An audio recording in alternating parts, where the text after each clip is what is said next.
اور اے آدم اسکن سکونت اختیار کر، انتا تو بھی، وزوجکا اور تیری بیوی بھی، الجنت جنت میں آرام سے زندگی گزارو، فکولا دونوں مل کے کھاؤ، من حیث شئتما جہاں سے چاہو، یہ پوری جنت تمہارے لیے، ولا تقربا هذه الشجرہ اور اس درخت کے قریب بھی مت جانا، ایک ہادی اشارہ کیا جاتا ہے، یہ جو درخت ہے اس کے قریب بھی مت جانا، فتکونا من الظالمین تم دونوں ہو جاؤ گے ظالمین میں سے۔ اللہ کی حکمت تھی، اللہ نے پوری جنت آدم علیہ السلام کے لیے حلال کر دی، ایک خاص قسم کے درخت پر پابندی لگا دی، اور ہمیں قرآن یہ واقعہ کیسے بیان کر رہا ہے، اس میں کیا کیا اسباق ملتے ہیں۔ فوسوس لہما الشیطان، قرآن کہہ رہے شیطان نے ان کے دلوں میں وسوسے ڈالے۔ یہاں بڑی ایک بحث ہوئی ہے کہ شیطان جنت میں پہنچا کیسے۔ علماء کہتے ہیں اس کے لیے جنت میں جانا ضروری نہیں ہے، یہ بھی ممکن ہے اللہ نے اس کو اختیار دیا ہو جنت میں بھی جا سکتا ہو اس وقت، اور یہ بھی ممکن ہے وہیں بیٹھ کر دل کے اندر وسوسے ڈال سکتا ہو،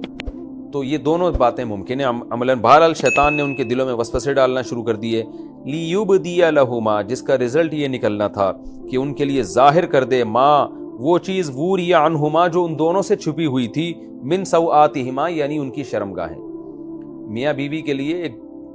دوسرے سے پردہ نہیں ہوتا، لیکن نارملی میاں بیوی بھی ایک دوسرے سے اپنی شرمگاہ کو چھپاتے ہیں،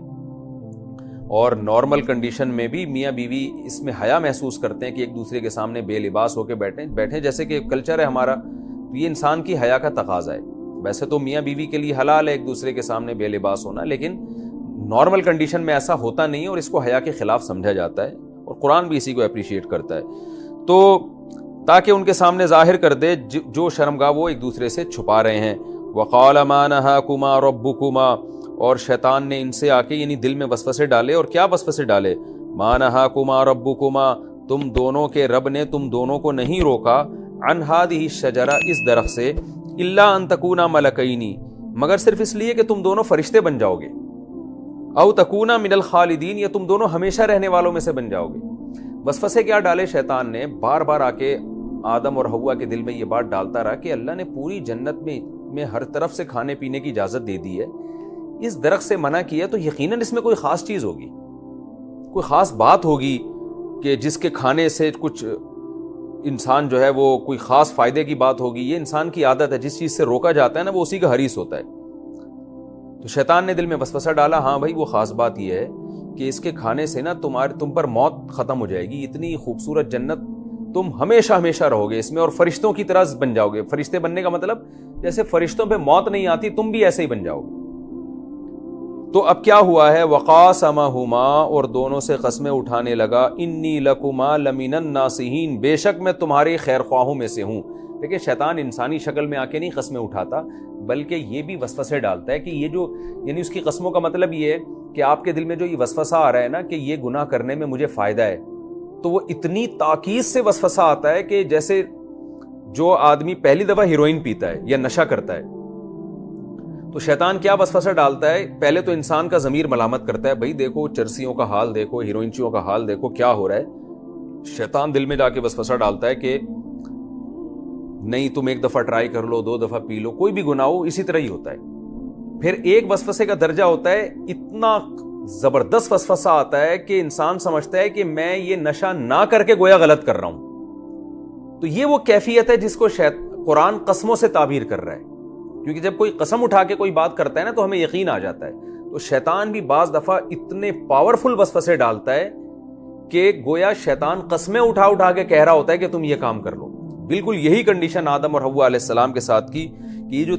ان کے دل میں جو خیال آنے لگے کہ بھئی اگر ہم اس درخت سے کھائیں گے تو ہمیشہ زندہ رہیں گے، اس وجہ سے اللہ نے ہمیں اس سے روکا ہے، یہ اتنی تاکید کے ساتھ وسوسے دل میں آنے لگے کہ یعنی ان کو یقین ہو گیا کہ یہ کھانے میں ہمارا بہرحال فائدہ ہی فائدہ ہے۔ تو اس پاورفل وسوسے کو قرآن اس انداز سے تعبیر کر رہا ہے، فَدَلَّاهُمَا بِغُرُورٍ شیطان نے دھوکے کے ساتھ ان کی رہنمائی کی، یعنی یہ غلط وسوسے تھے۔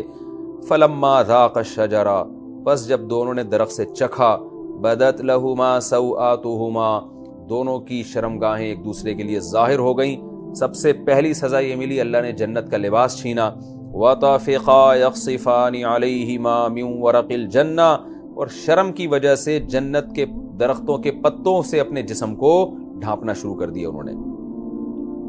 یہاں ایک بڑا مسئلہ ہے کہ دیکھیں اہل سنت والجماعت کا اس بات پر اجماع ہے، اس پر قرآنی آیات احادیث شاہد ہیں کہ پیغمبر سے گناہ نہیں ہوتا، اجتہادی خطا ہوتی ہے۔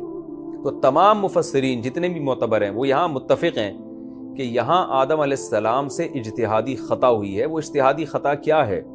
وہ اجتہادی خطا یہ ہے